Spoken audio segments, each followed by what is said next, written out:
So what we'll do is we'll chant Om 3 times.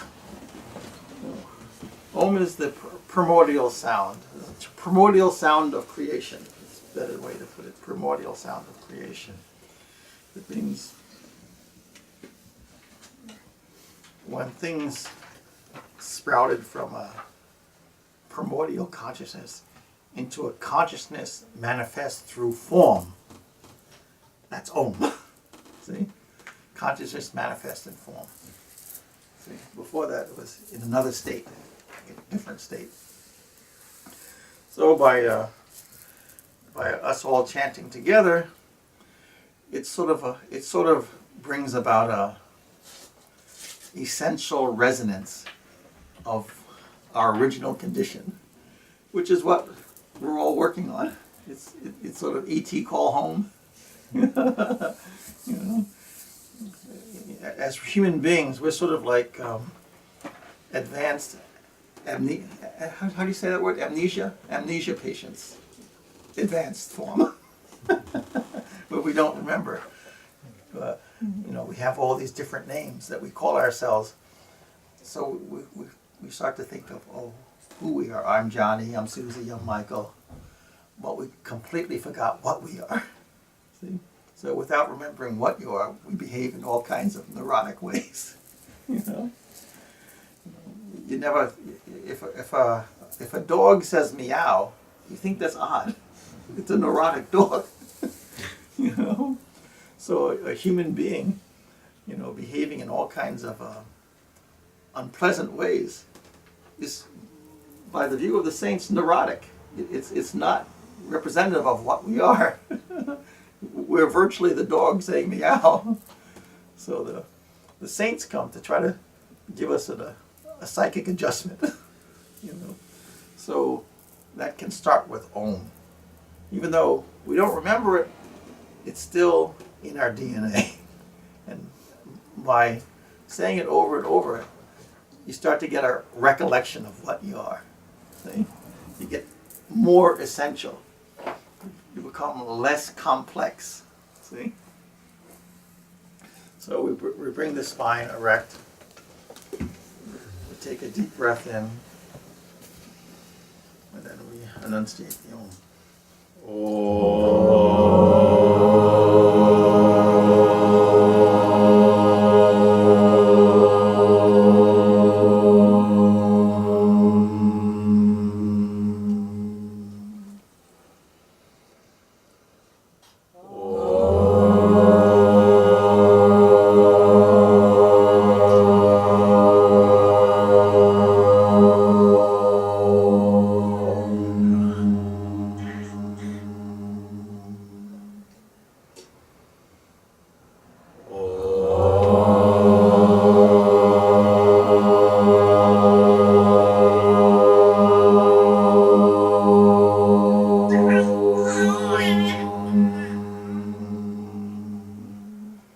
Just a moment of silence.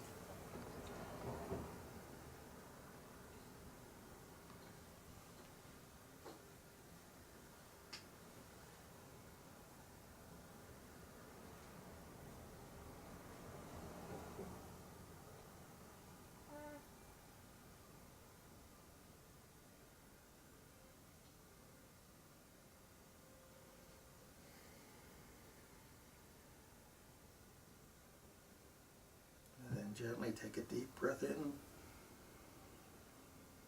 Release the breath. And then gently open your eyes.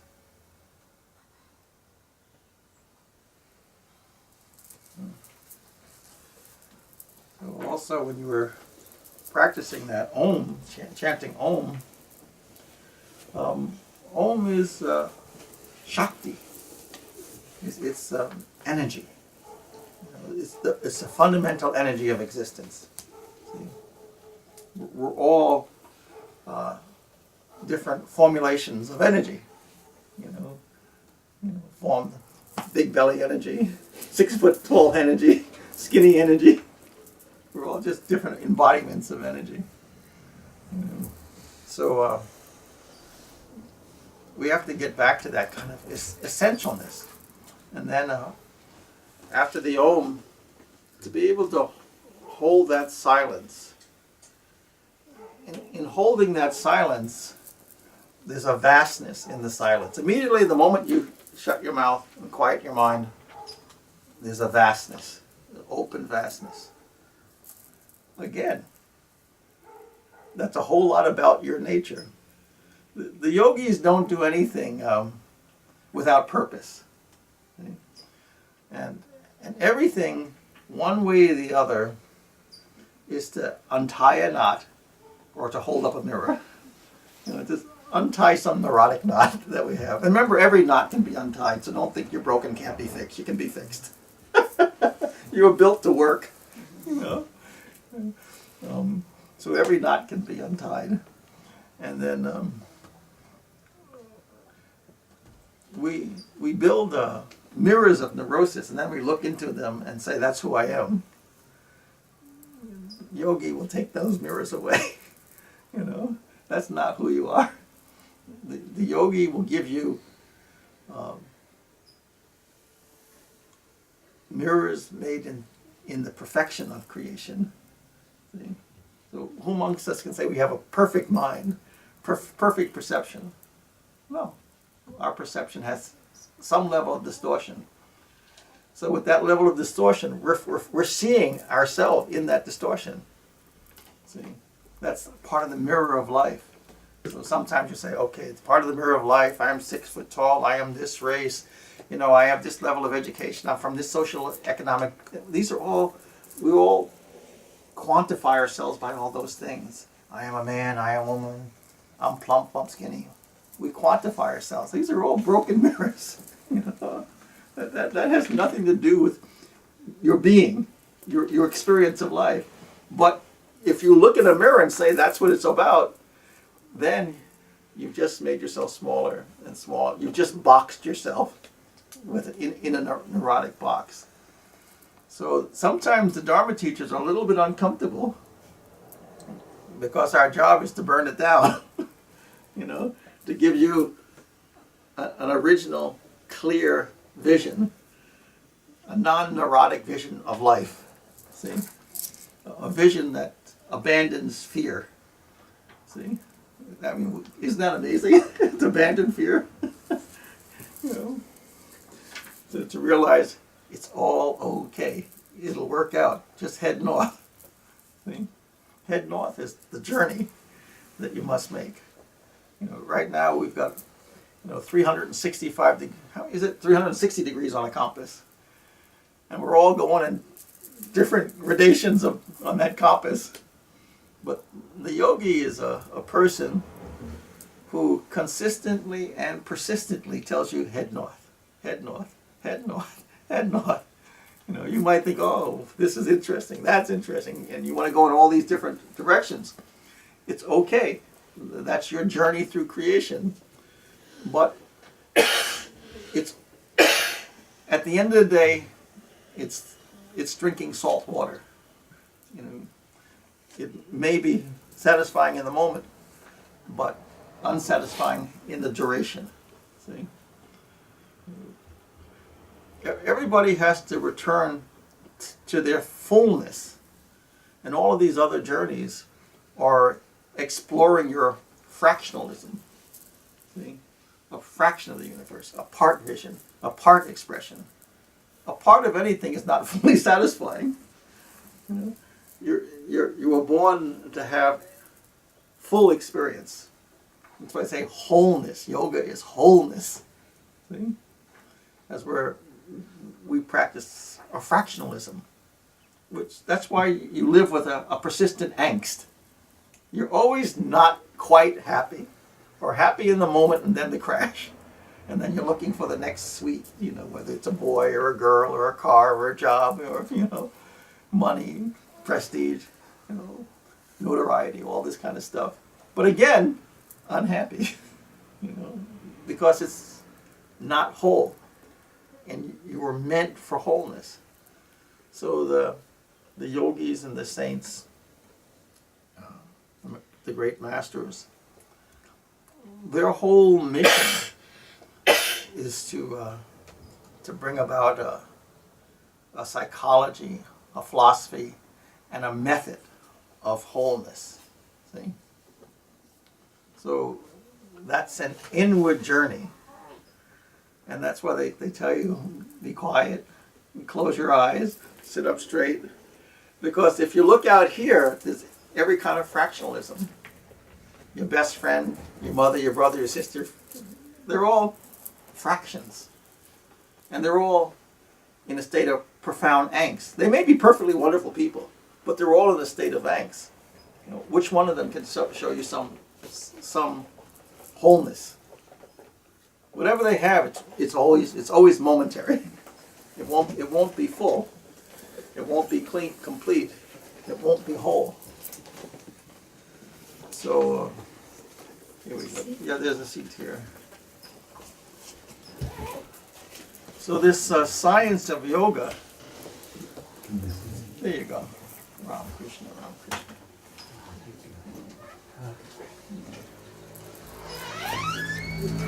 This science of yoga is completely designed to bring you to a wholeness. Oh, there's a side note that I didn't mention. If you have any kind of questions or thoughts, just raise your hand. You know, because maybe you haven't heard this stuff before. You know, or maybe you have a question. Just ask. You know, ultimately, this is the deal. My job is to answer 10,000 questions. Your job is to ask 10,000 questions. Right? And you'll be satiated. So, in this process of yoga, we study the great saints and the great masters and the literature that they've also produced, which is called the scriptures. Why is that? Because they're a more perfect vision of wholeness. They're not completely wholeness because we're looking at them through our own lenses, our own limited lenses of perception. But it's the law of association. You become like what you associate with. See?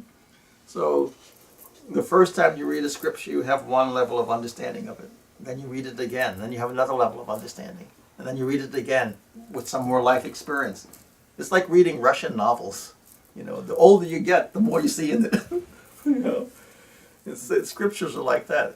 As you live your life and go through all these different events of life, and then you read the scriptures, it takes on deeper and deeper and deeper meaning. You acquire deeper and deeper insight. So the yogis and the saints and such, you try to associate with them because it rubs off. You know, even if you're not asking a bunch of questions, just by being with them, because of the energy that they're rooted in and what they're generating, you sort of pick it up. You sort of become like it. You know, it's like you'll be walking with some yogi and they'll be humming a tune. They're not talking to you. You're just sort of walking and they're humming. And all of a sudden, a week later, you're just walking down some road and you find yourself humming the same tune. That's how it is. But that tune is a tune of, that yogi, even if it's a common tune, inside of that tune will be his Shakti, which is a Shakti of liberation, a Shakti of insight. And just by you starting to hum that tune, just sort of unconsciously comes back to you. Also, that Shakti is going to be present. So you're starting to make this shift, slowly shift. See? And this whole science, it's a science of 10,000 alterations, see? 10,000 adjustments, see? To get sorted out and to start to get on mark. You know, if you're pointing an arrow at the moon and you're 1 degree off, by the time that arrow reaches that proximity, you're thousands of miles off mark. So this science of yoga is ruthlessly precise. That's why if the teacher says, do this, do this, do this, and you know why so many people are not that accomplished in yoga? the teachers are doing their job, but the student will say, well, he said do this, do this, do this, but I'll do this, and I sort of feel like this, and I can make that better. Give me a break. It's like a mathematics, professor teaching you a formula, but you're trying to improve the formula, so you're not going to get the same result. This is, unfortunately, the time we live in. It's sort of a Mac life generation where you want to do it your way. Highly unfortunate. Highly unfortunate. If the teacher says 2 + 2 is 4, and you feel it, 5 feels better to me. I hear that all the time. Where I'll give a set of instructions, and someone wants to alter the instructions based on, what, I think this is better. I feel this way. I'm more comfortable. Give me a break. I just smile and point to the door. Meaning, not bad, unfit, unready. They're just not prepared. Just please go back. There's other gurus there that will teach you. Life is a guru. Nature is a guru. Your conscience is a guru. The scriptures are a guru. Go, please, go. If you notice the saints and the yogis, every one of them has their head bowed. It means they have some humility. It means they acknowledge they don't know. See? That bowing of the head in Eastern, all of the Eastern traditions, they teach you how to bow. That's your entrance into the kingdom. That's how you get it, at least to the garden. Without humility, you go nowhere. You go nowhere in this science. So you see all these yogis with their heads bowed like this. It means they're prepared. They're prepared to receive. They're making the statement, I don't know. Which means you're starting from a very honest place. You're not starting as a deficit in your humanity, but you're starting with honesty, saying, I don't know. That's a great place to start. That's like an empty cup that's prepared to be full. But if you come to a Dharma teacher with a muddy cup, what's he supposed to do? He has to send you back out to empty the cup and then come back. So that's how it is. So we're learning. I think this talk, 10,000 Acts of Kindness. What's the topic name today? Mm-hmm. That's the title. 10,000 Acts of Kindness. Yes. Okay.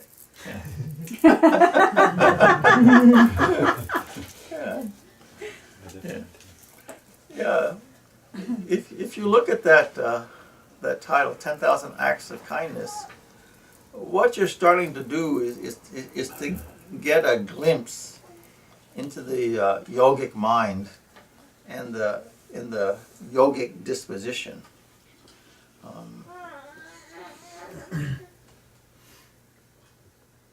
The more discomfort you have with that title, the more you're simply rooted in your base humanness.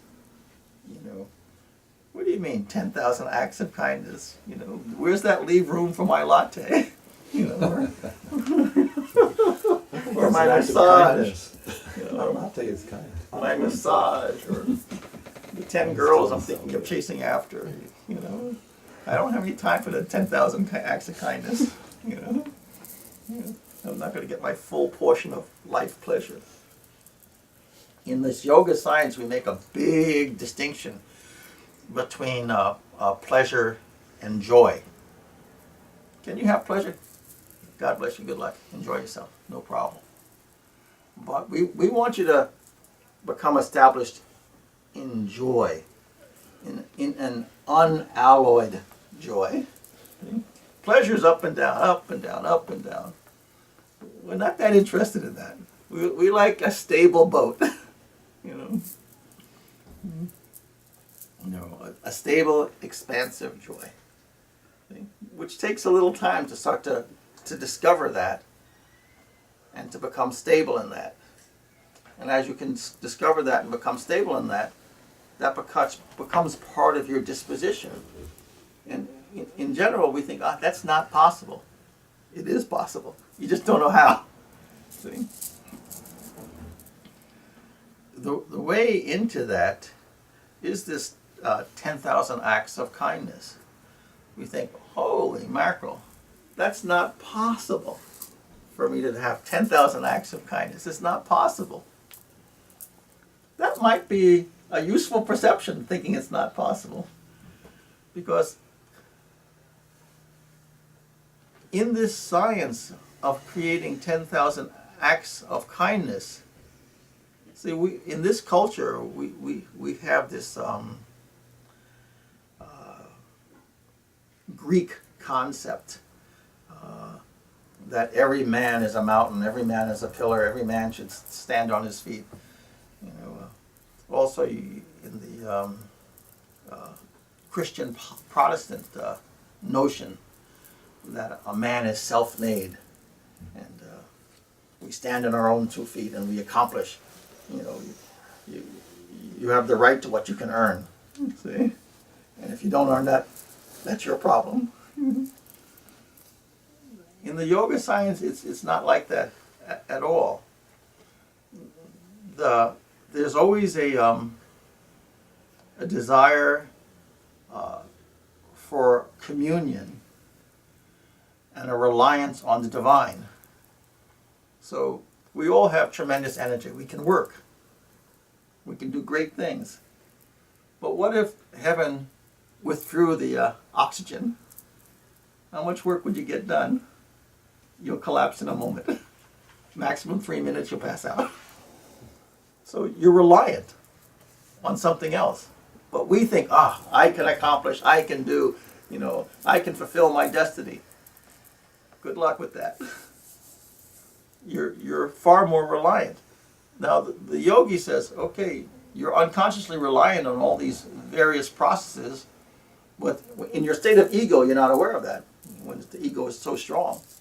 But if you stop for a moment, you are reliant. Your parents gave you an opportunity. Your education gave you an opportunity. Your social economic class gave you an opportunity. See? Your physical health gave you an opportunity. So we're just very simple.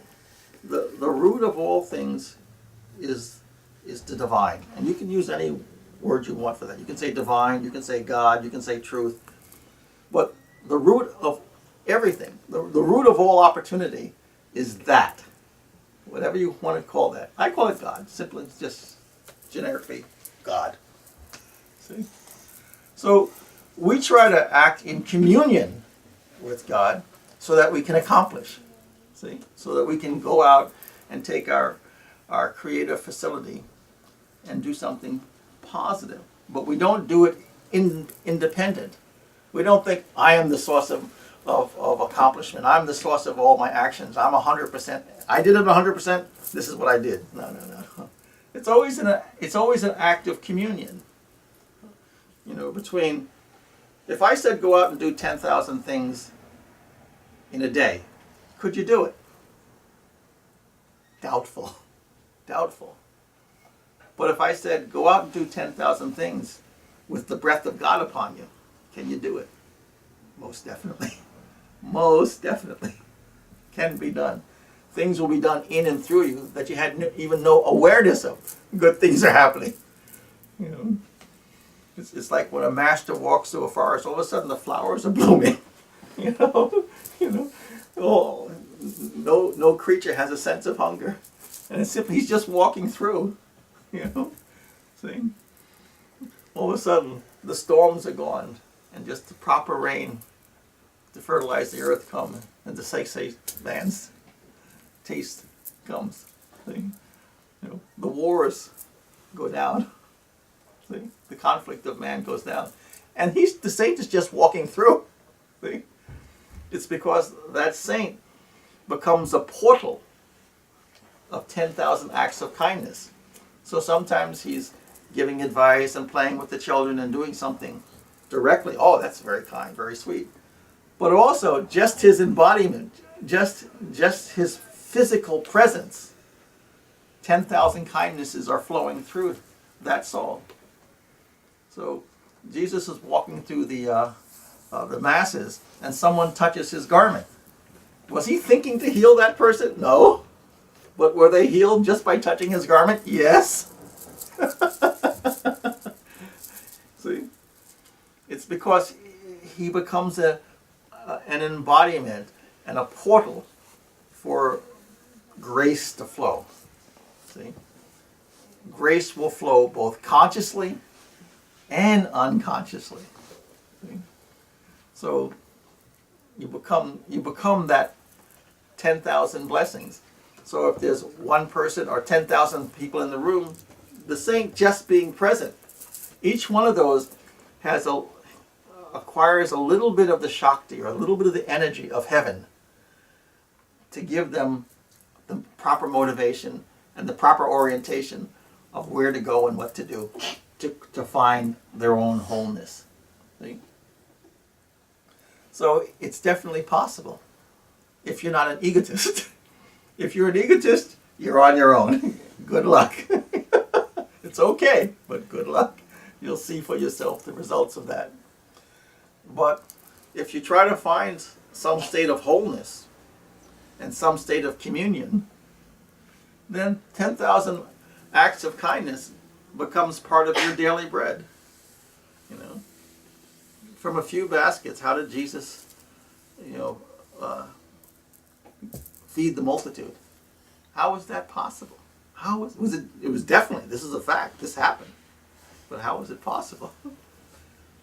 10,000 acts of living kindness. His presence alone allowed that to happen.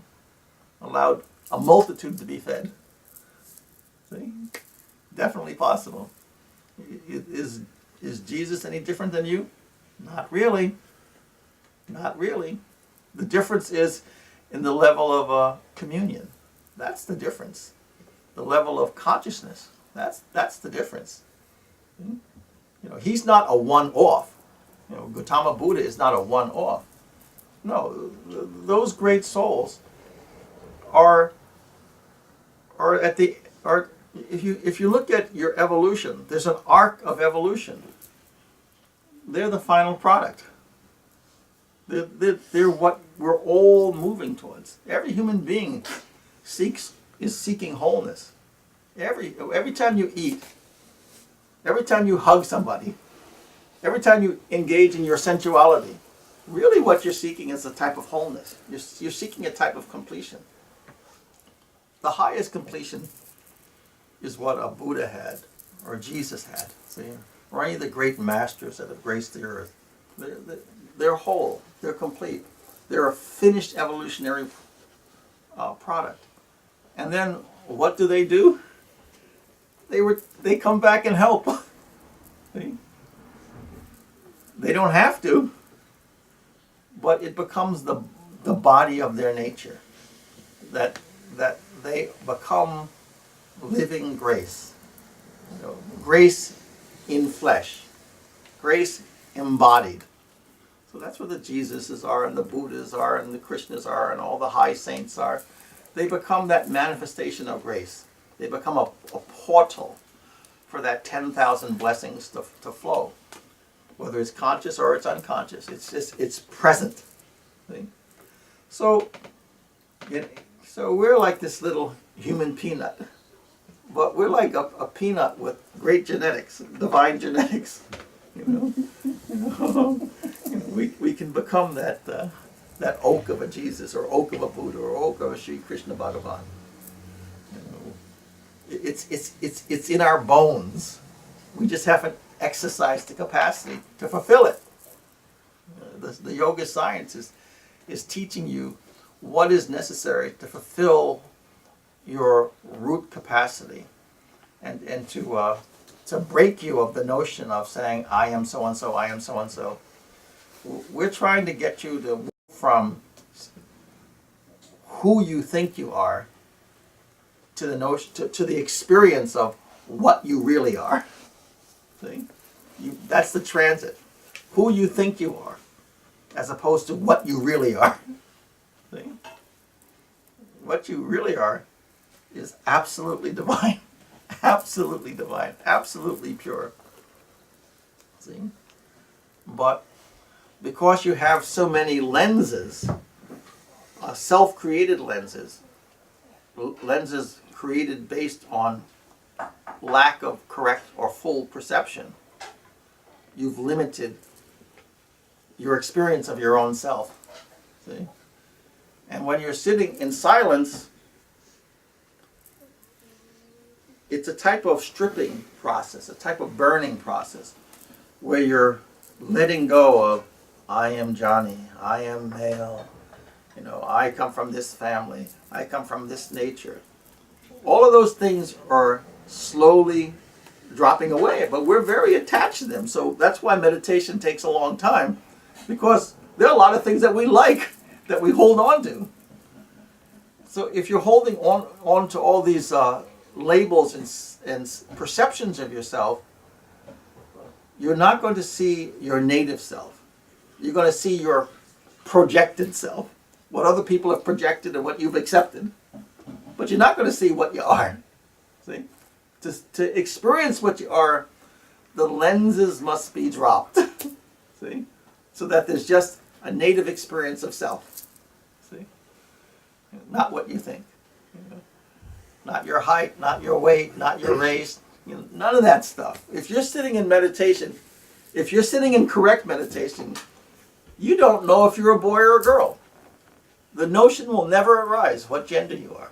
Can you imagine walking through this world without a sense of gender? We all have a constant, either it's unconscious or conscious sense of gender every second. Every second. We're doing something in relation to our gender. Every second. See? It's modulating our experience in the world. Now, when you're sitting, the notion of your gender, if you're sitting correctly, will not arise at all. So can you imagine all the different relationships that you would have normally had with the world? No sense of gender doesn't arise in meditation. So it leaves more openness to see what's going on beyond that lens of gender, and beyond that lens of name, and beyond that lens of race, and all that kind of stuff. Just to start to experience existence as it is, without how you feel about it, without how you think about it. See? All those things slowly get dropped away. So, in order to start to get you to become more of what you are, more reflective of your own true nature, we have these 10,000 acts of kindness. And there's a whole science. It's an uninvestigated science by most average human beings. They think, I'm just so-and-so.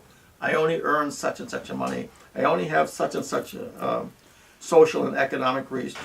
What can I do? No way I can do 10,000 acts of kindness. We just take it off the table. We just think it's not possible. Well, if you think it's not possible, then it's not possible. In that day that you're saying it's not possible, that day it's not possible for you. It may not be for somebody else who says, I'm going to go for it. I don't know how it's possible, but I'm going to go for it. See? By taking that idea, I don't know how it's possible, but I'm going to go for it. That's another way of saying faith. See? That faith, doing what's unreasonable, what doesn't make any sense. You don't know how. But in that leap of faith, that's where grace comes in. See? If a baby is dropped, don't you think the mother will do everything to leap and grasp that child before it hits the earth? Absolutely. Do you think heaven is any different? See? So we take this leap of faith. You're not going to crash and burn. All the energies of heaven will be marshaled to make sure you have a soft landing. Mm-hmm. But you have to take the leap to know that you don't perish. We all stand back and say, I'm not going to do that because I'm going to crash and burn. So we're making a decision based on fear. And I'm saying, in this life of 10,000 acts of kindness, we take action based on faith as opposed to fear. And in that faith, there comes a communion of action and divine action. See? Our action merged with divine action. It all works out. That's why yogis are very mellow people. We ultimately know it's all going to work out. It's all going to be okay. Are there going to be ups and downs and crises and challenges? Yeah. But at the end of the day, it's all going to work out. Because we know that in the beginning and in the end, it's the divine. In between, it's sort of human drama. But in the beginning and in the end, there's the divine. And in between all of that, there's a quiet thread of the divine. All the actions around that thread is the human drama. It's like a oscilloscope going wild. That's our stuff. But in between all of that is this one persistent divine thread. And the yogi is a soul that learns how to ride that thread. He knows that in the beginning is divine creation. In the end, it returns to the divine. Now, how do I get from alpha to omega, A to Z, and do it in a sane way? So we learn to say prayers. We learn to say mantra. We learn to hold the stillness. And no matter what's going on in the world, no matter what crisis is arising and falling, there's this thread of sacred activity that we learn to ride along. The world is going to be the world. The world's not going to change. Because of misperception, people are going to misbehave based on their misperceptions. See? That's the world process. That's the ego working itself out. So you can ride sort of the conscious train of egotism, or you can ride the thread of solar realization. It's your choice. Once a person gets sort of tired, enough already, you start to say in your belly of the convulsions of the human ego and the misbehavior, then you say there's got to be a better way. There's got to be something stable. See? In the beginning, you talk to your friends, and then you talk to your parents, and then you talk to the psychologists, and then you talk to the doctors, and then you talk to the philosophers. After you exhaust all that stuff, then you start looking at the saints. See?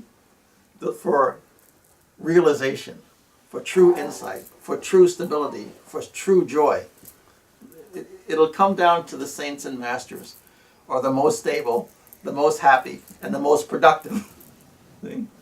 But it's only after you've gone through everybody else that you sort of say, okay.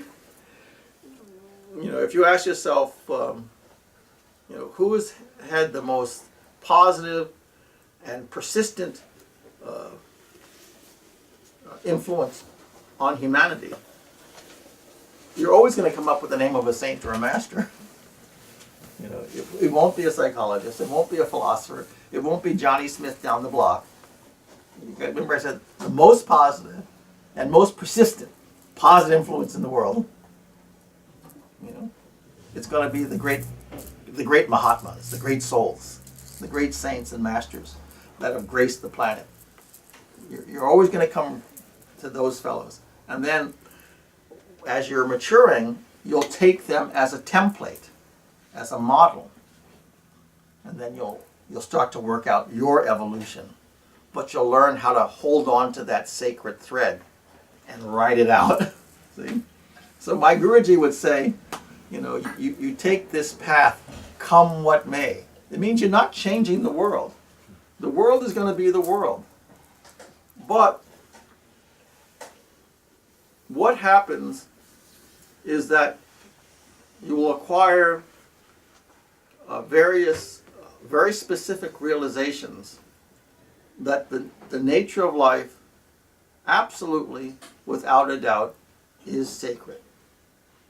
So now that's going to change your disposition right away when you realize the nature of life is sacred. So how you treat people, how you walk, how you talk, what you engage in, what you don't engage in, is going to be changed by that simple realization that the nature of life ultimately is sacred. And then your whole experience is, how do I, in my day-to-day life, in each and every action, start to make that manifest. See? And that's where you start this experiment of 10,000 acts of kindness. Until you start thinking about it, you're only going to do it unconsciously, sort of impulsively for a moment every now and then. But the yogi, over time, their disposition becomes 10,000 acts of kindness. So they will say to themselves, what are my facilities of action in the world? And then how can I attune those to acts of kindness?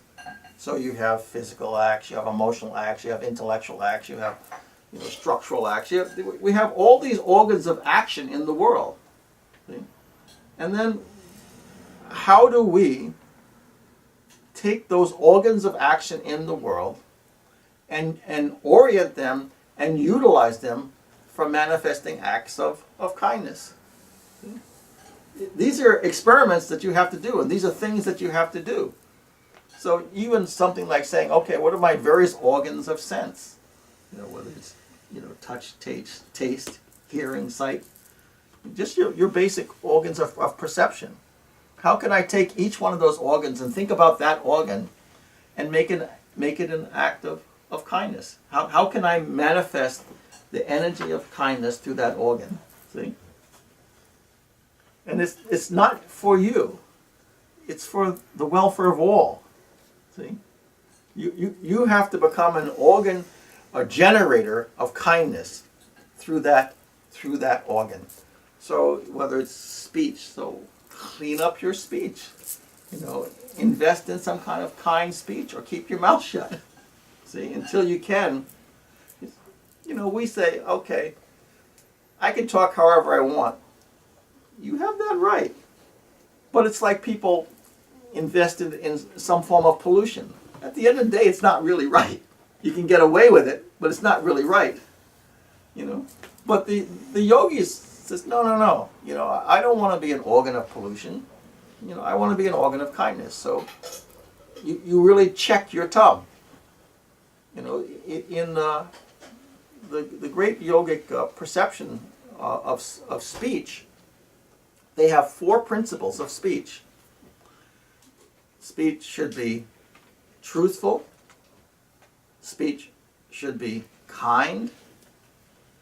Speech should be useful. And speech should be timely. See? Those are the 4 principles of speech. It should be truthful, kind, useful, and timely. See? That'll change your day. I speak a lot less. Yeah, that's right. And you'll listen a lot more.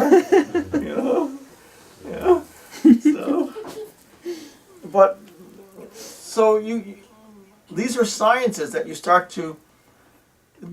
At that point, you become extremely purposeful. What you have to say has weight. It has substance. It has purpose. If you look at, the words of Jesus or the tremendous words of Lord Buddha or the dialogue that Sri Krishna had with his various disciples, those are dialogues that will change the world. They'll change the world. See?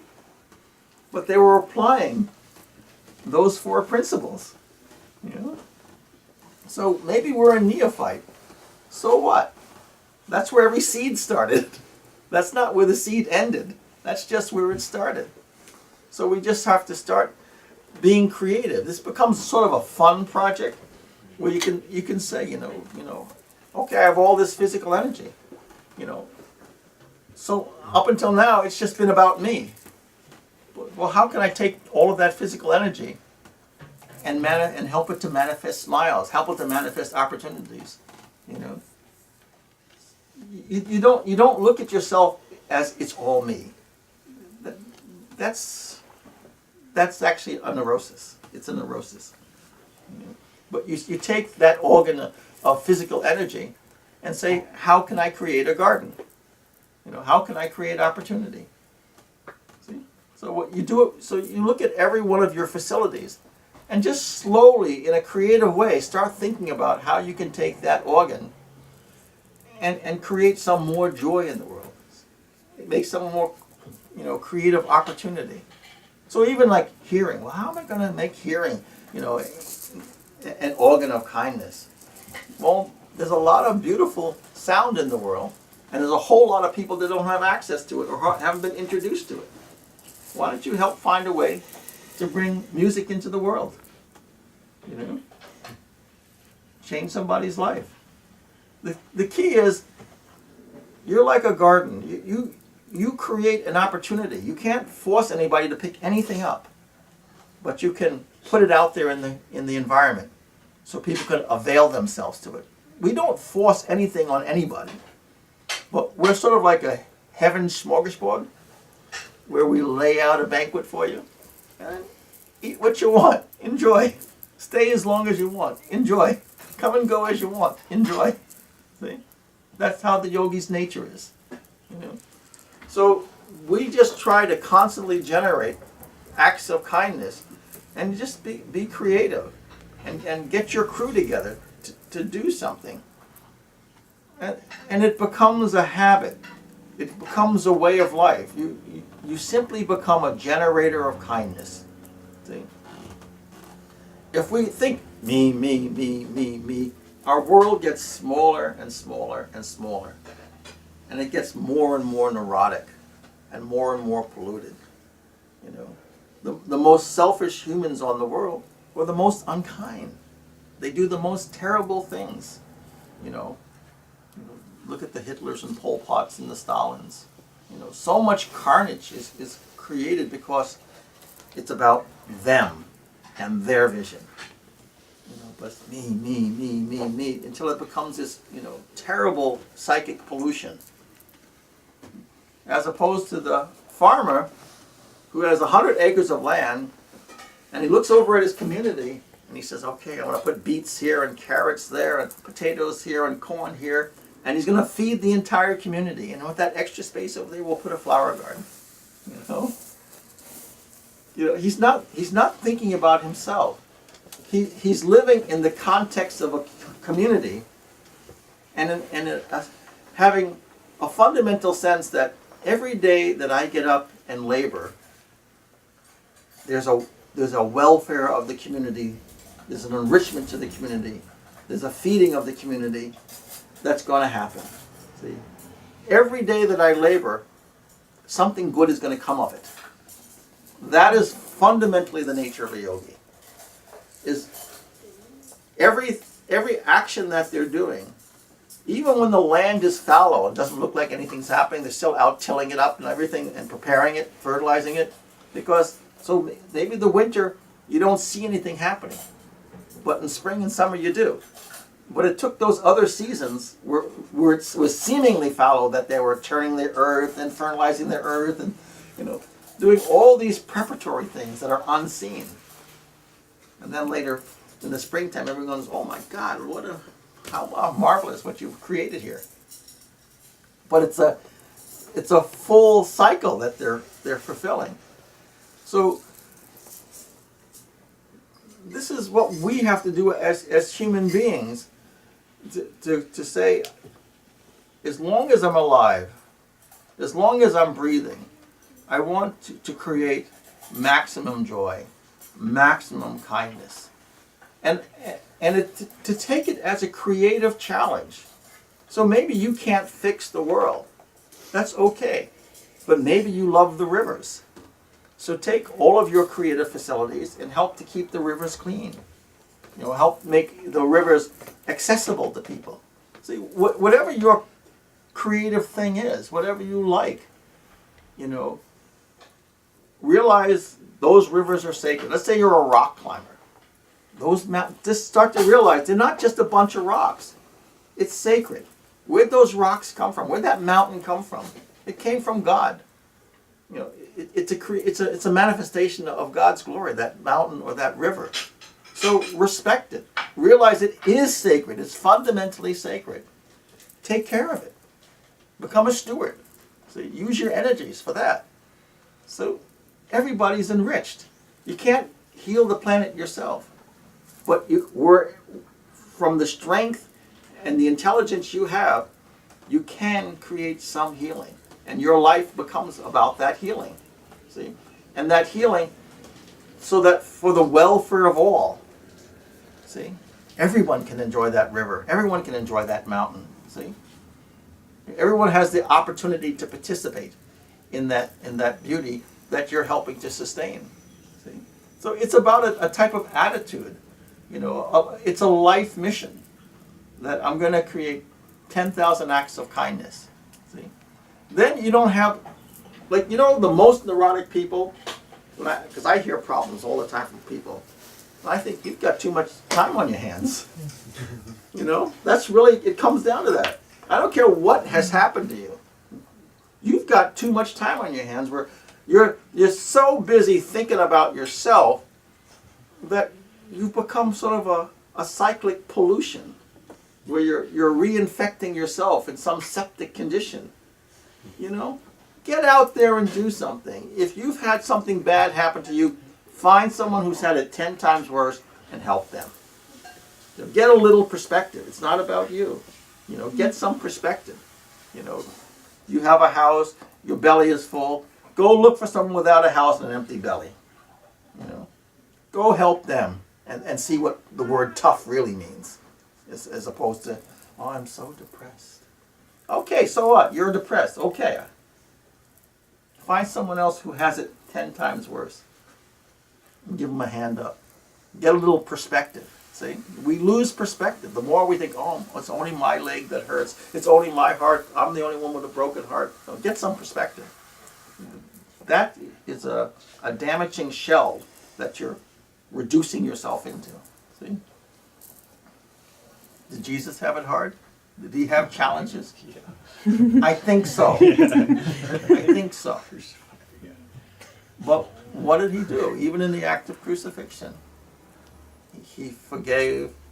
He gave opportunities to one of the brother who was being crucified next to him, that he'll arise with him into the kingdom.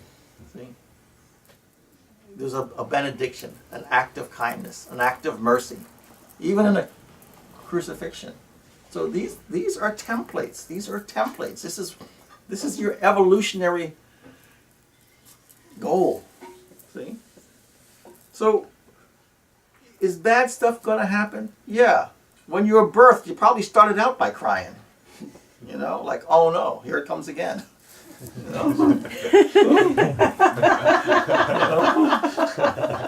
So, but you can offset that, and say, okay, it was bad before. Let me see if I can make it a little bit better. You can contribute. It's only in a collective does everything get worked out. Everybody can't be an engineer, architect, and a farmer. This guy's an architect. This guy's an engineer. This guy's a teacher. As a community, everything gets better. Everything gets better. But we've got to do our bit.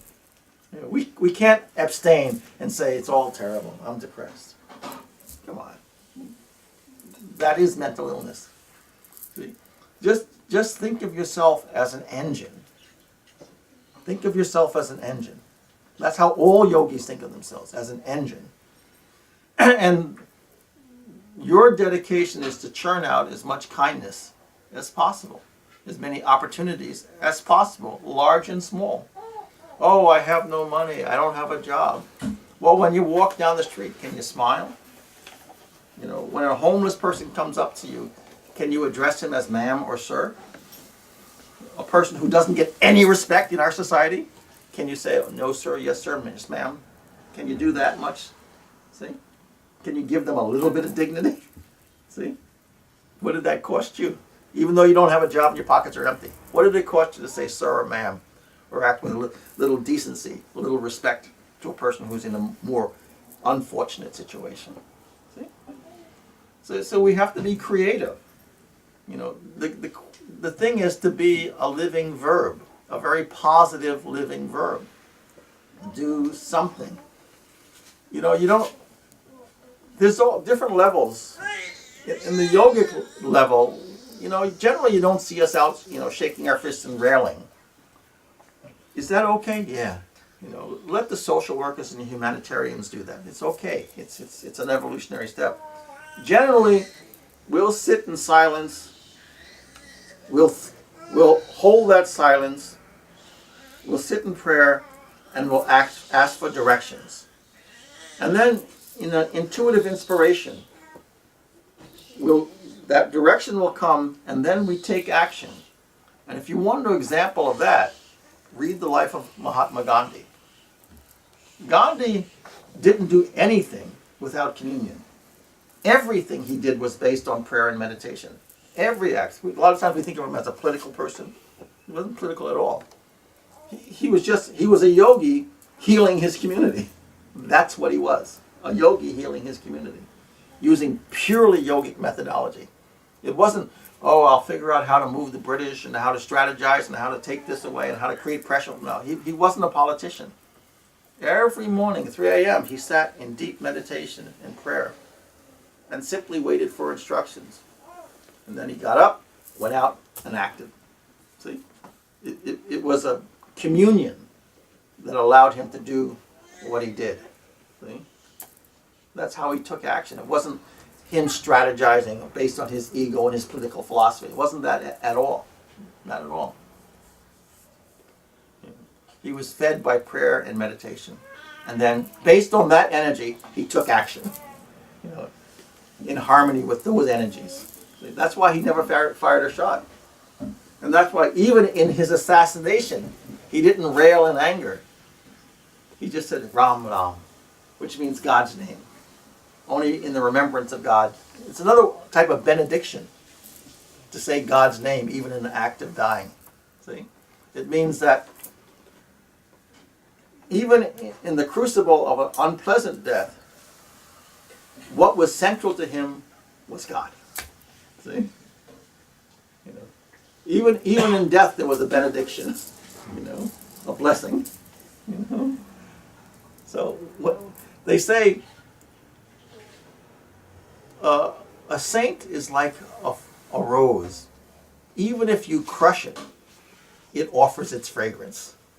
See? That was Gandhi. Even if you crushed him, he offered the fragrance of God's name.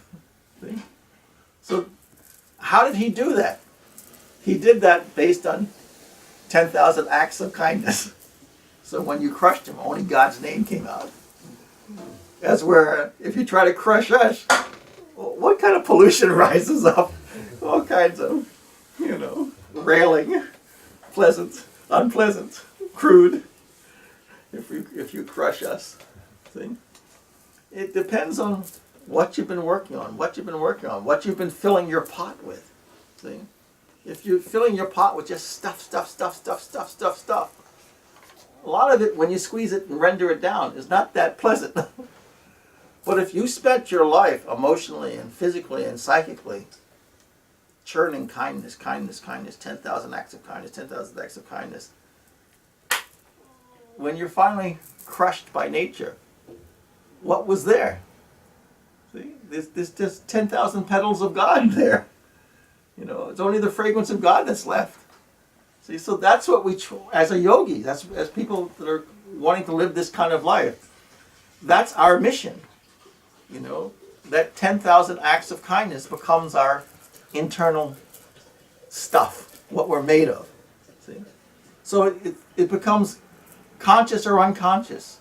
See, a rose or a beautiful garden is not saying, "Hey, look at me, I'm beautiful."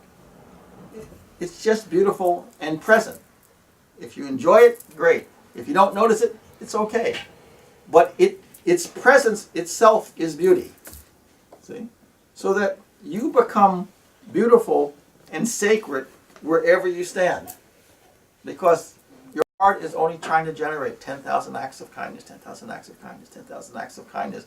And it becomes your creative challenge. It's not dull. This life of yoga, I've been in it all of my life. And I can say there has not been one moment of boredom, not one moment of this is dull. It's always been like, wow. It's always been a spiritual Marco Polo journey. Like you never know what's around the corner. It's like, whoa, there's something fantastic, and you're just on this ride, through heaven's creation. But you're going through heaven's creation with your eyes and your senses open, to say, what is truth? What is real? What is the nature of God? And how can I participate in it? Not isolated from it, but be a participant in it. See? It's fun. Like a lot of times, people think, oh, you're around a yoga master. It's very solemn, very dry, like a dry biscuit. Someone offering it, very boring, very dry. No, let me tell you, I've lived with my master. It's fun. It's fun. It's interesting. There's never a dull moment. You never know what's going to happen. There's a sense of anticipated delight going on all the time. Like, what am I going to see today? What am I going to learn today? What is God doing? Like, wow. That's really much more accurate. It's not like eating a dry biscuit. People think that it's like that. Not at all. It's a fantastic journey, adventure. It's always interesting. You're sort of seeing divine alchemy and sort of the physics of God. Now, how can that be boring? Where the physics of God are happening right in front of your face, can that possibly be boring? Not possible. I guarantee you, not possible. Where all your senses of limitations are being broken and redefined and opened up. Come on, that's not boring. That's like mind-blowingly fascinating. Get next to the saints, get next to the masters. That's what you're going to get to witness. And the deal with this yoga process is our desire is for you to have direct, personal, intimate experience with the divine. Direct, personal, intimate experience with the divine. Then you know for sure, for yourself. 10,000 people can say something else. You'll smile and say, I understand why you understand that you think that. But I know this is so. There's a rooted conviction. You cannot be moved off the mark because you experienced it.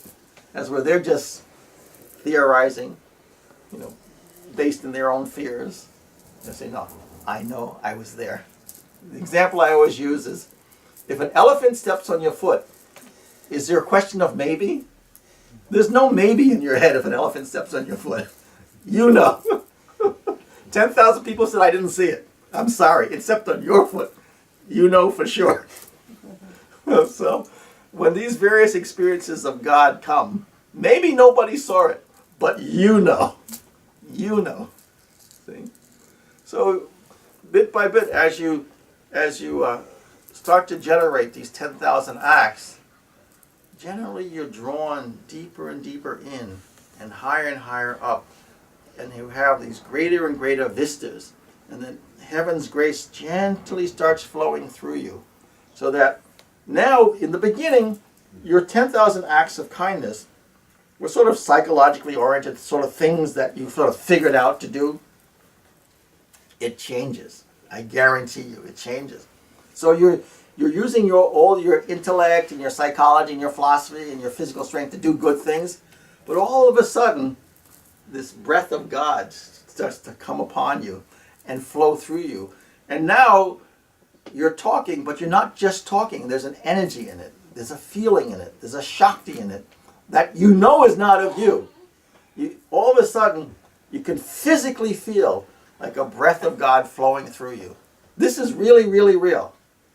Like right now, as like good human beings, you're walking down the street and you touch this and you touch that, and you just have sort of a common human mechanical sense. Let's say you touch a tree or a brush, and you have just a human common mechanical sense of that sensation.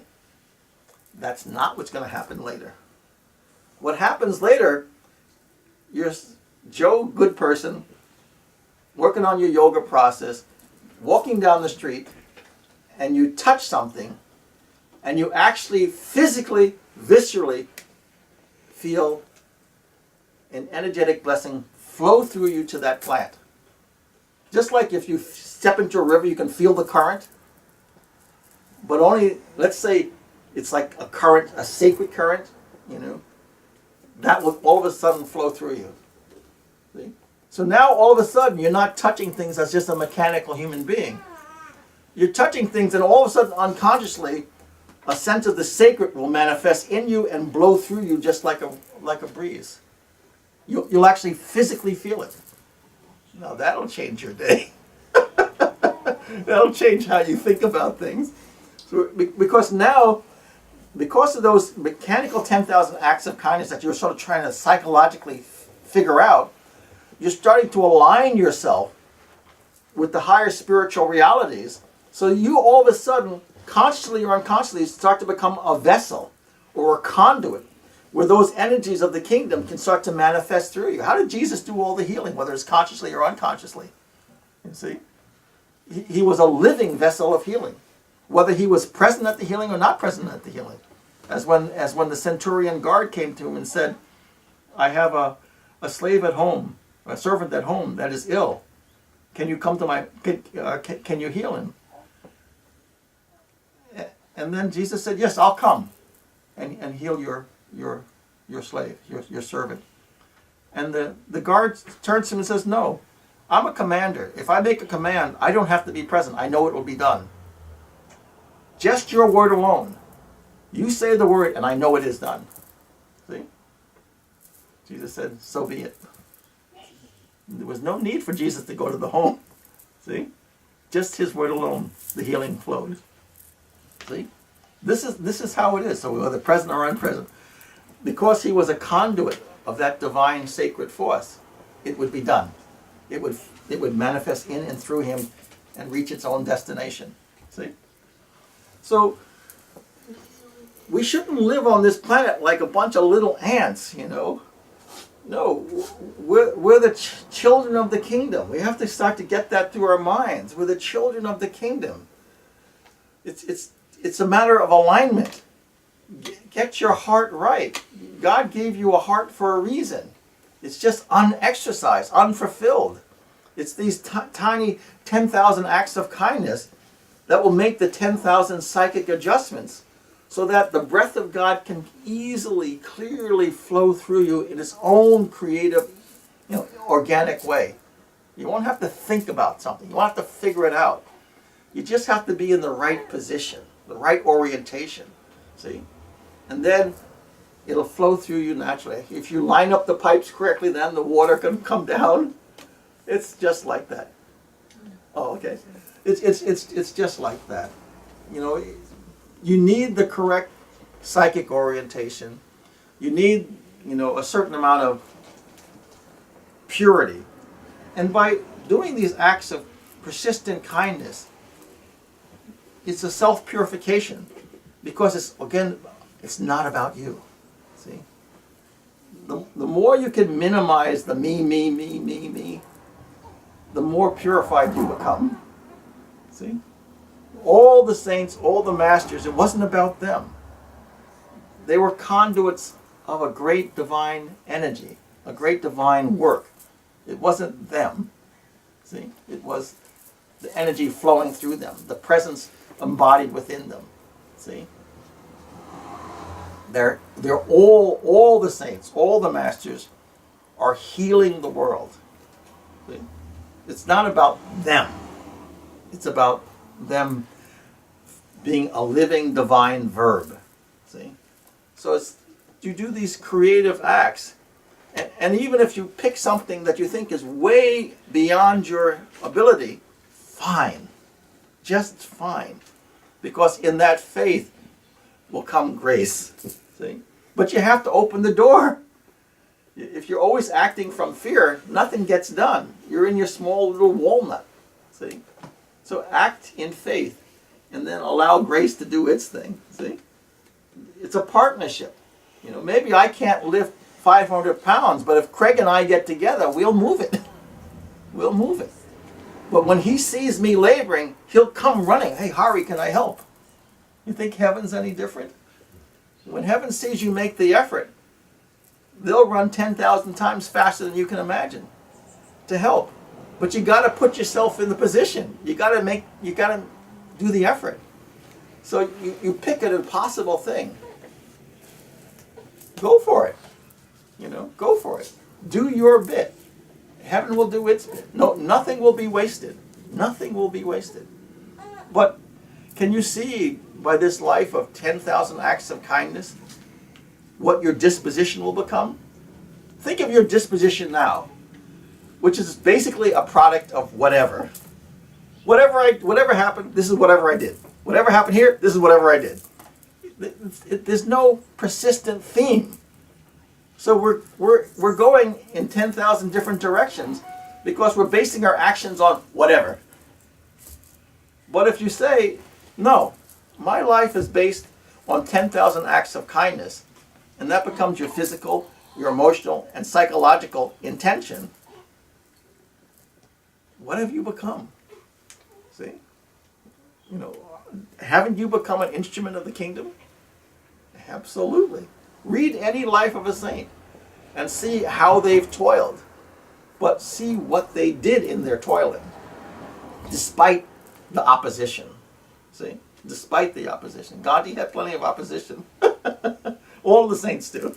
All the saints get really smashed. They get smashed for a reason. Because what they're teaching in the body of their life is to seek the kingdom come what may. Come what may. And that's what we have to do. We sort of think, I don't know about that, and we sort of back off because we're looking at our own security. As we have to live much more like a flare. Go for it. When you're extinguished, forget about that. Leave that in God's hands. Whether you live 30 years, 100 years, 10 years, just give that away. Put that in God's hand. Let him do the high mathematics. Us, we work. Get out and do it.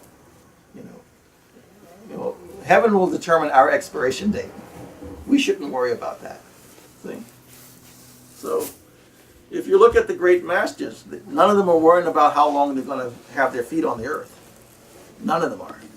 They're doing the work. See? They're just persistent. So whatever your love, whatever your interest, that's where you start.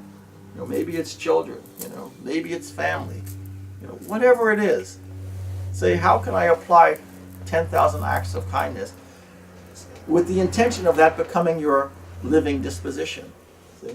Where this is your personal craft. This is the craft in your heart that you're working on. Maybe nobody can see it. So what? So what? You know what you are. You know what you're becoming. You know what you're doing. That's what's important, not what other people perceive. See? Most yogis and saints by society are completely unperceived, completely unrecognized, completely unrecognized. If anything, they think, oh, that beggar fellow, he's sort of tatteredly not dressed that well, desocialized. A lot of times it's a great Mahatma, great saint. They have no idea. They have no internal sensitivity. But if you were practicing 10,000 acts of kindness, you would naturally feel the kindness in them and realize, whoa, that person is raggedy, but there's something really special going on over there. You'll feel it in your bones. You'll feel it in your heart that that's no ordinary person. See? So, why was 12 following Jesus? Why not 12,000? See? Why not 12,000? He was a Mahatma, a great being, a great soul. How many recognized him? See? Think about it. It's because of the level of awareness, level of consciousness was meager. Meager. See? But if you're generating this 10,000 acts of kindness in your heart, in your mind, in your actions, a zebra recognizes a zebra. You can have 10,000 ponies and 3 zebras, and amongst those zebras are going to recognize one another. See? You always recognize what's going on in you, which is fundamental to you. So if you're generating this type of sanctity in a crowd of human beings, you can spot them right away. That one, that one, that one. You can spot them right away. You can feel them. You can feel them. See? There's all these other human beings, but you know that one is working on sanctity. That one is working on sanctity. You can spot them in a crowd. But it's because you're generating your own field of sanctity, your own field of 10,000 acts of kindness. And then all of a sudden, when that becomes also present in the community, you can feel it and you can find them right away. You can find them right away. There's no confusion. But if your life is whatever, you have no vision. You have no sensitivity. See? So this is the thing, is that just as creative, good human beings, you have to be good and creative just to be in the satsang here. You know, that's your good karma. To take up that philosophy as a personal experiment, you know, what does it mean for me to have 10,000 acts of kindness, you know, in your emotions, in your mind, in your physicality? You know, that's going to keep you busy, but it's going to keep you busy in a creative and in a positive way, and it's also going to expand your life. You're going to land up meeting people and entering circumstances that you otherwise would not have done. You would have lived in your shell. But if you realize that part of the gift of breath of life is to support and to uplift and to inspire others, who knows where that's going to take you? You know, once you accept the mission, once you accept the mission of the essence of your heart, everything changes. Everything changes. The people you meet are going to change. The things you do are going to change. See? You have to accept the mission. It's there for everybody. But heaven won't force anything on you. You must choose. See? You have to choose God. You have to choose kindness. See? It's there. But you must choose it. And in choosing it, you become fit for grace. See? And then the 10,000 is possible. See? On your own as a common human being, not so possible. But in communion, definitely possible. And in communion, you'll know there is a God. You'll know there is grace. You'll know there is blessing because you'll be a participant in it. It won't be something you see from the outside thinking, oh, is that true? Is that not true? No, no, no, no, no. It'll happen through you. See? It'll happen through you. See? You know, that living mysticism is part of your evolution. It's not outside of you. It's part of your evolution. You just made yourself fit for it. That's all. By exercising your heart, exercising your action, embracing this kind of philosophy, you simply made yourself fit for grace. You made yourself fit to become a knower. Most human beings, it's just based speculation. That's how they live, by speculation. We're not interested in that in yoga. We're interested in knowing. Knowing. That's why I say it's got to be direct. It's got to be personal. It's got to be intimate. Then nobody can say it's not so. Nobody can say it. Anybody, your friends, your superiors, they can say something else. You smile. You understand where they're coming from. But you know. You know. You know. You don't have to change anybody's mind. It's okay that they think the way they are. It's okay. You know. But you know. That's the beauty. Like, think of the angst of death. Every human being has this angst. Like, oh my God, I'm going to fall off a cliff. They have no perception of that this is just a sort of this cloth that we wear is just a karma cloth. You know, it's an organ of experience, but it's not the end. You know, that consciousness just takes on a new cloth, and a new cloth, and a new cloth when this one is expired, when this one is too damaged to function. But the average human being thinks they're going to fall off into some, eternal pit of darkness. So they're afraid all the time. So that they live their life fearful, you know. If you can go deep in and and become quiet enough and a little bit pure, then all the different glories of God are shown to you. This is for everybody. This is not for the few. It's for everybody if you make yourself fit. And this whole idea and this whole angst and fear of death, gone, gone, gone, gone, gone, gone. That's not an issue anymore. Not an issue. But human beings live with that angst. See? No need. No need. You can excise that fear. But you have to have correct internal disposition. And then the vision is given that there's no extinction of consciousness. There might be a worn out of this cloth body, but no extinction of your being. Your being. No, there's no extinction of that. And that can be a fact simply by practice. Just set it up. Set up the experiments. Do the work. See for yourself. That's the beauty of yoga. See for yourself. We don't have to prove anything. You get to do the experiment and see the result yourself. So we live in this sea of God and of God energy and God forces, but we have all of our subtle sensory mechanisms either dialed down or turned off. It's sort of like we have this great spectrum on a radio dial, and we're only tuned to one or two channels. And there's a whole spectrum going on. See? And that's the deal with yoga, is if you do this and take a breath and go within, you get to see the spectrum over time as you can bear the various energies. Well, part of learning the yoga science is learning how to re-engineer your nervous system so that as greater and greater and subtle forces manifest, you can bear it. The higher experiences no human being can bear. It's not possible. Your nervous system's not set up for it. There's only two things that happen with higher experience if you're not prepared. One, you'll faint, or two, you'll have a heart attack. That's it. But if you're trained, then you persist and you see for yourself. You get to see the various garments of God. Those garments are unimaginable, huge, multidimensional.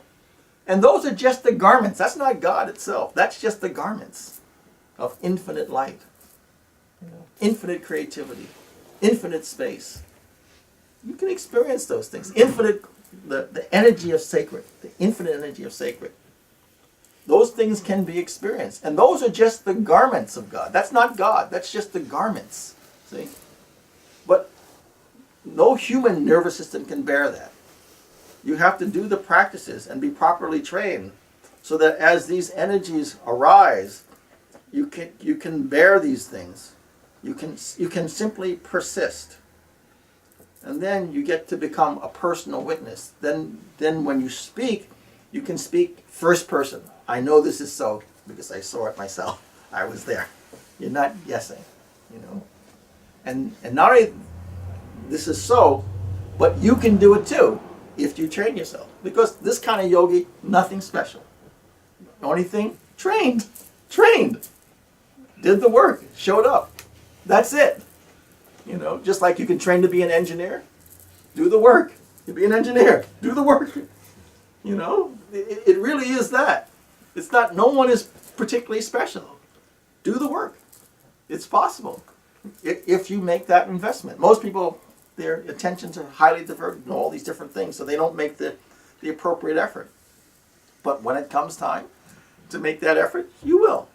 And if you're not willing to make that effort yet, get next to those who have made that effort because it rubs off. See? You're in the preparatory stage. Fine, it's a good place to be. I say to people, maybe my only claim to anything significant is that when I got next to my master, I grabbed his feet and refused to let go. That's it. That's probably my claim to anything significant. So short of that, just human being trying to live life, do something good. So this is possible for everybody, but you have to make these things your choice. that I choose to live a life of 10,000 acts of kindness. That you have to say that to your bones, to your marrow, and you have to say that come what may, because life is going to test you. It's going to say, are you for real? So it's going to throw all kinds of mud your way, all kinds of unpleasant people. This is life, and it's like a hammer just wants to be a hammer. It doesn't want to be a screwdriver. It doesn't want to be a wrench. It's just a hammer. And you have to be like that. Whatever the world is, but I'm going to be a hammer. So whatever the world's going to be, I'm going to exercise 10,000 acts of kindness. That's it. That becomes the definition of your being. That's it. You're not thinking this, not thinking that. You're not trying to change this. No, my action, my existence in the world is 10,000 acts of kindness. That's it. That's my story. That's my book. That's my song. See? Live like that. And then see what happens. See? Live like that. And then look at the saints and see what they're doing. And you'll see the same thing. In their own way, in their own region, 10,000 acts of kindness. You'll see it. See?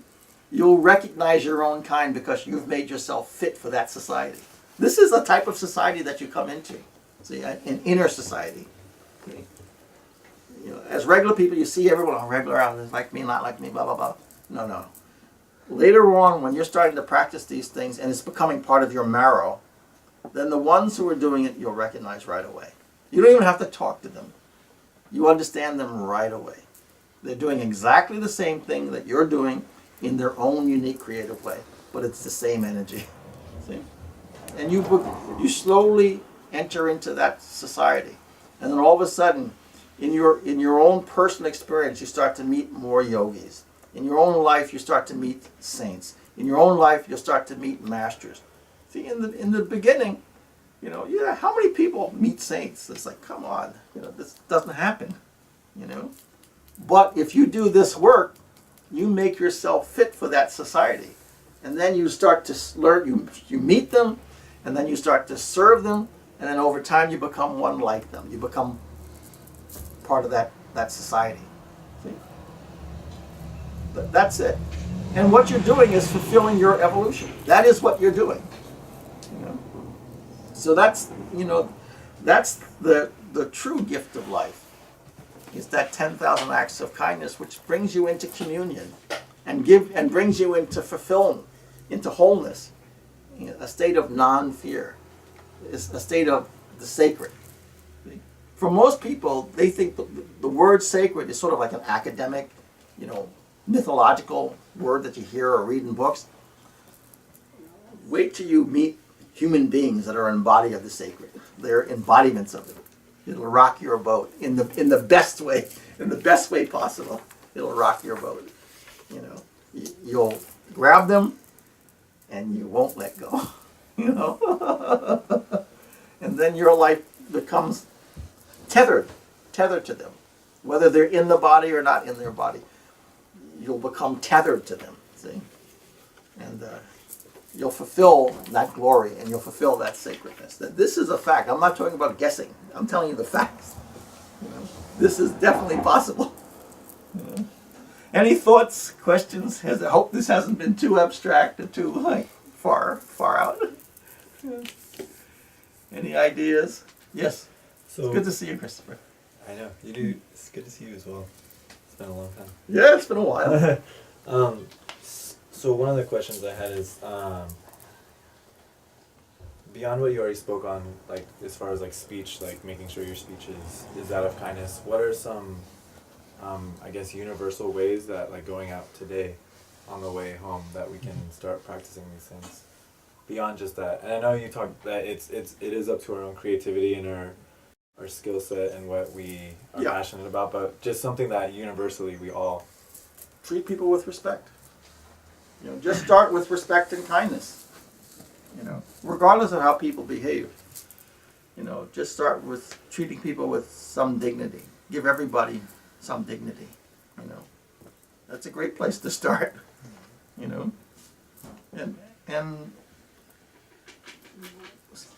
we have to learn to listen to the song of our heart as opposed to the dissonant of the human voice. Most human voice is based in some form of ignorance and some form of suffering. So no matter what they're saying, they're sort of crying all the time. I'm not saying in a bad way. I'm just saying most people are, there's always a complexity of sorrow in everybody's voice.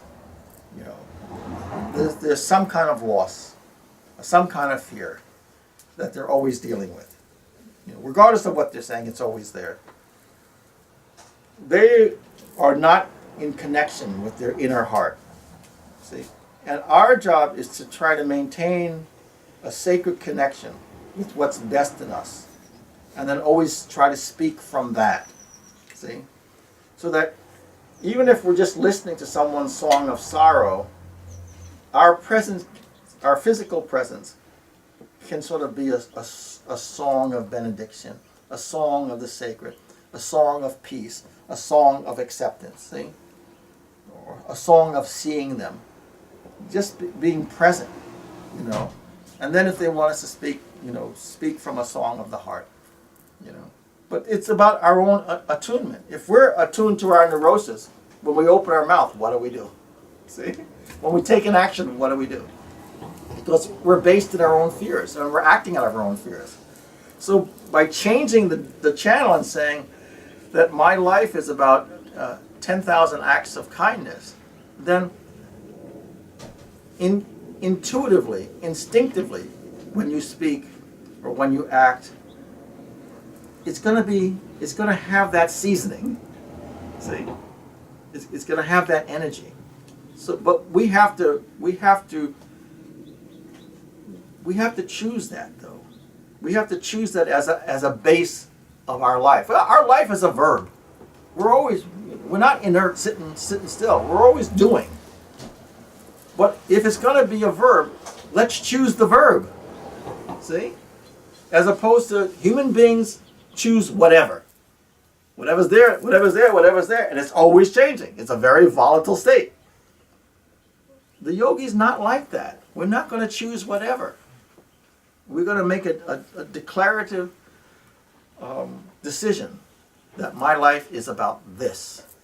It's like the man who chooses to be an engineer or the man who chooses to be a fireman. That becomes the force of their life. See? So we choose this 10,000 acts of kindness, see, as an expression of our yogic realization. And that every time we're exercising it, we're going to have greater and greater realization of what yoga is. The word yoga comes from the Sanskrit word yug. Yug means to link or bind together. And Bye, Haricharan. Thank you. That was a wonderful talk. Very inspiring. So what are you linking or binding together? You're linking or binding together the limited to the unlimited, the profane to the sacred. See? The unskillful to the skillful. See? That's what yoga is, you know. Man to its maker. See? The incomplete to the complete. See, that's what you're binding together. See? So that a wholeness, a full expression can come. A full creative expression. Heaven's not dull at all. Not at all. Infinitely creative. Look at the world. It's an expression. It's an expression of heaven's energy. See the infinite complexity going on? You know, but all out of one sacred reality? Absolutely. So part of one of the expressions that we teach, there's a type of meditation that we teach that when you're opening your eyes, you make 3 grand statements. All this is precious. All this is conscious. All this is God. Those are the 3 statements you make. And this is a meditative gazing practice where everything you gaze at, you're applying that all of this is precious. All of this is conscious. All of this is God. When do we think like that? We don't. See? But if that becomes part of your psychic disposition, that everything you gaze upon in one way is precious, in one way or another has been birthed out of consciousness. And at the end of the day, it's all been birthed out of God. It's this expression of God. Don't you think we'll treat this manifestation that we live in a little bit better? We won't foul the waters and the air, and we'll treat human beings with more dignity, and we won't be cruel to creatures. We'll be expressing more and more kindness the moment we realize it's all precious. See? We can only treat things badly if we think it's not precious. But if we start out with the statement, all this is precious, it's going to change your day. It's going to change your psychic disposition. So this is more than a lifetime's work. This is multiple lifetimes of work that you get this as become part of your marrow. See? That's why you need the ashramas, you need the dharma teachers, so that they're just constantly there to remind you, head north, head north, head north. Come back 25 years later, head north. See? It's one voice, one statement, all the time. We don't change the tune. Just head north. You'll make it. You'll see for yourself. So that's what this 10,000 acts of kindness is, and you do it until even in your unconscious mind will become filled with that. Even in your sleep, you'll be doing good deeds in your sleep. So you'll become saturated with it. You become that organ of energy, but you must choose it. You must say this. I can be an engineer or a fireman, but this is the organ of my energy. That becomes what you generate, regardless of the expression. So it doesn't make a difference, the expression. But the energy you put into whatever you're doing, that's what's important. And do it in communion. That takes time. In the beginning, it's just your ego, your sort of personal intelligence trying to do things. But you must go deeper. You must go to a point where there becomes a linkage of your action and the energy of the kingdom. And then you become that breath. That breath will start to come through you. And then all kinds of good stuff happens. All kinds of good stuff happens. See? And it's not like most people, you must go beyond being a philosopher. They're just guessing still. Yogis know. When you're touched by that sacred, maybe you haven't experienced it before, but you'll know. You'll know for sure this is sacred. I don't know how it happened, but you'll know that energy. You'll recognize it. You'll feel it. It's completely visceral. There's no maybe. There's no maybe. See? It's a very direct visceral experience, and it'll come upon you. See? And then it'll become part of you, part of your life. See? It'll become part of your life. Just a living visceral presence. Once it comes and becomes established, it doesn't go away. It doesn't go away. It just stays with you. It's like having an in-law move in.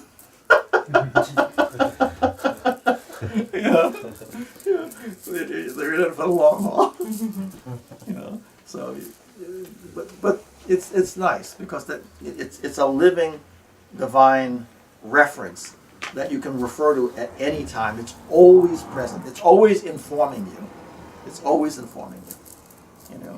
So maybe you might even behave badly, some misbehavior. But still, it'll say, no, you got to sort that out, get it right. And you will. Because once that's there, you're not going to create any knot in the world. You don't want that. You're always untying knots. You're not tying any knots. And if you mess up, you untie it and you get it right. You get it set right. You don't leave it. See? So this is okay. So this is the life opportunity that you have. My attitude is always take the shot. You don't know when you're going to be around another yogi. You just don't know. Take the shot. Go for it. Ask questions. Ask to learn the science. Don't be arrogant. Be humble. Do the work. And the beauty is you will see and know for yourself. I don't want to lay out a bunch of speculation or a bunch of theories. No. I want to lay out a science that you can apply, experiment, and see for yourself. Because that's the only way that you're going to become a real teacher, a real instrument, is by knowing yourself. See? I'm not interested in speculation. I'm interested in direct knowledge. And that's possible. Just learn the inner science, and you'll know for yourself. And you'll become an instrument of the kingdom. That's your goal, an instrument of the kingdom through these 10,000 acts of kindness. And any other questions, thoughts? Yeah. Is there a specific mantra or practice you would recommend to align in that way in the morning? I'd like to just ground in that being kindness and. Well, there's many mantras. You know, you have to look at your own history, your own disposition.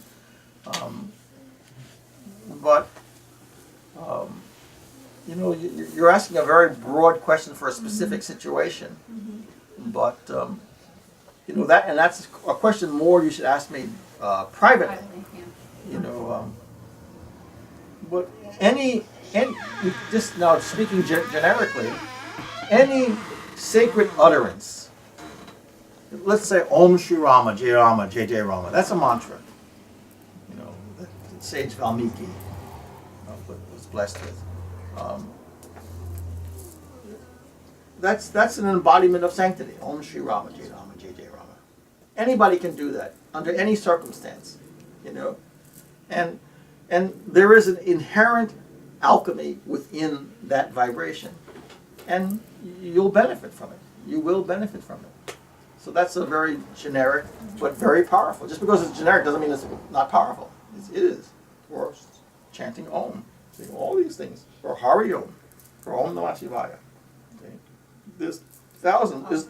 As long as here's the key. As long as it's been sanctioned by a saint. See? Always go to the templates. What did they do? You know, were they chanting this? If they chanted that, it's you know, it's good. You know, you always look to the saints to solve your questions. So don't have some made up stuff. You know, because you have people doing all kinds of nonsense. No, the great masters, the great saints. Look, what were they doing? They're our template. You see, not to the left, not to the right. Exactly what they did. See, so Om Shri Rama, Jai Rama, Jai Jai Rama is a great place. Great place to do. I say that every day. Every day. You know? You know? So, any other ideas, thoughts, questions? Hi, Jamie, what do you think of all this?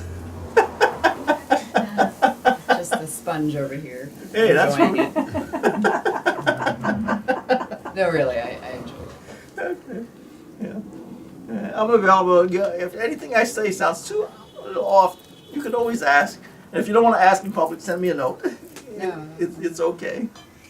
But, you know, the whole yoga process is about direct experience. It really is. You know, to do the experiments, you know, and just, you know, what is the essence of your mind? And what is the essence of your heart? You know, and how do I express that in the world? And get off the human track of whatever. Because that's what most people are doing. You know, they're so volatile. Every situation they're responding to differently. They don't have one place to stand. See, they're always standing in 10,000 different places.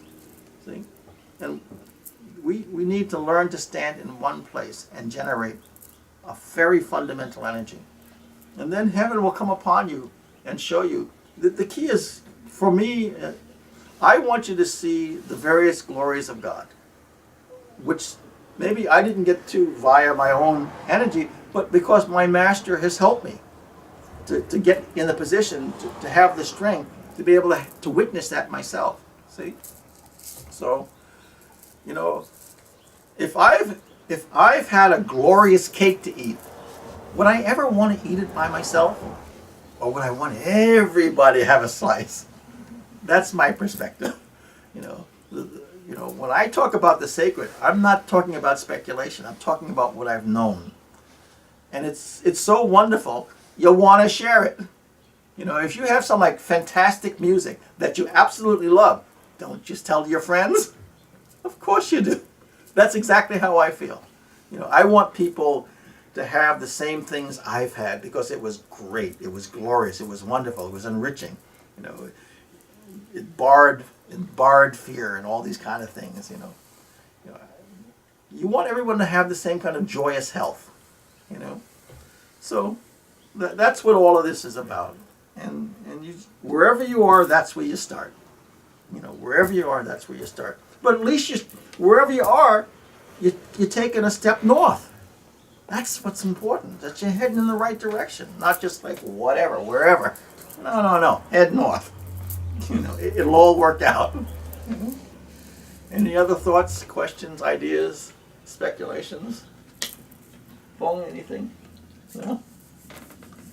Okay. Well, then I thank you all, one and all, for coming. The ladies have made food. What we'll do is we'll just chant Om again 3 times, and then we'll conclude. Nothing, no questions, nothing. Oh my God. Either I've done a really good job or I've been really inept. You've done a good job. Okay, with the spine erect. And the spine erect is so that the Shakti can rise. You have like a nuclear facility in the base of your spine that you're not aware of. And this erect spine simply allows that energy just to gently flow up. As you learn more and get deeper and all this kind of stuff, then much more dynamic energy will arise. But first it must start from this mechanical, just the basic mechanics of having this erect spine, so that this energetic can gently arise. And as time goes on and purity acquires, more dynamically arise. So we'll take a deep breath in. Oh.